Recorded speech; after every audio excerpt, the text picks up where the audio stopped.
اسلامی معلومات کے لیے سبسکرائب کیجیے ہمارا چینل اسلامک نیٹ اور ساتھ میں موجود گھنٹی کی علامت کو بھی دبا دیں تاکہ آنے والی ویڈیوز کا نوٹیفیکیشن آپ کو مل۔ ایک چالاک عورت ایک دکاندار کے پاس آئی اور کہنے لگی، بھائی صاحب میں اپنی بیٹی کی شادی کرنے والی ہوں اور ہماری برادری میں رواج ہے کہ لڑکی کے جہیز میں ایک عدد الو بھی دیا جاتا ہے۔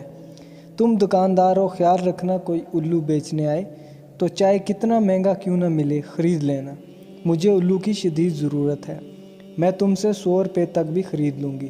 دکاندار نے دل میں سوچا، الو زیادہ سے زیادہ 2-4 روپے میں مل جائے گا اور میں 100 روپے میں بھیج دوں تو سراسر نفع ہی نفع ہے۔ چنانچہ اس نے عورت سے کہا، ٹھیک ہے میں ایسا ہی کروں گا۔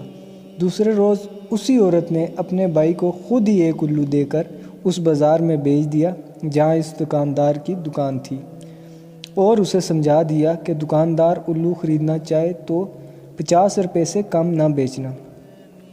چنانچہ مکار عورت کا مکار بھائی الو لے کر اس بازار سے گزرا۔ دکاندار نے جو اسے دیکھا تو اسے آواز دے کر بلایا اور کہا، الو بیچتے ہو؟ اس نے کہا، ہاں۔ دکاندار نے قیمت پوچھی تو اس نے 80 روپے بتائی۔ دکاندار نے کہا، ہوش کرو، الو کی اتنی قیمت زیادہ سے زیادہ 2-4 کا ہوگا۔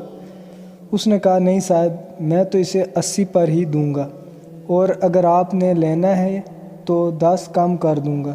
دکاندار نے زور دیا تو وہ 70، 60 اور پھر 50 تک آ گیا۔ دکاندار کی نظر میں 100 روپیہ تھا۔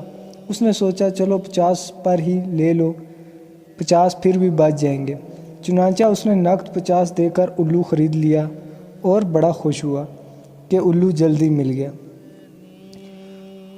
2 روز کے بعد وہی عورت دکان کے سامنے سے گزری تو دکاندار نے آواز دی، بہن جی الو لے جاؤ۔ عورت نے غصے میں آ کر کہا، بدماش یہ کیا کہا تو نے ایک شریف عورت کو؟ گھر میں کوئی نہیں، الو دے جا کر اپنے گھر کسی کو۔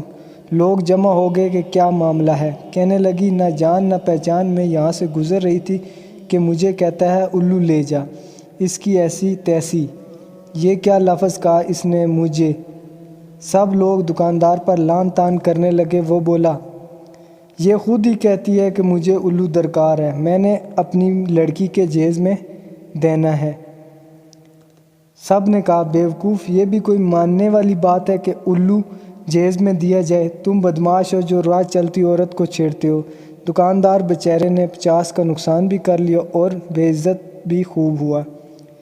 دوستو، شیطان انسان سے کہتا ہے کہ کفر کر۔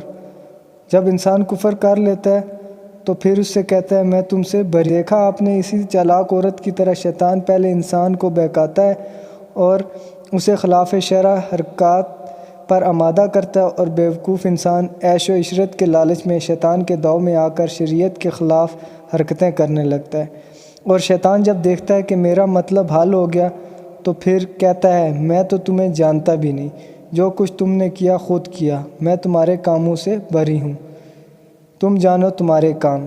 تو دوستو، ہمیں بھی شیطان کے بہکاوے میں نہیں آنا چاہیے۔ دوستو، اگر ویڈیو اچھی لگی ہو تو اسے لائک کریں، شیئر کریں، اور کوئی اپنی رائے کا اظہار ہمیں کمنٹ سیکشن میں ضرور کیجیے گا۔ جزاک اللہ۔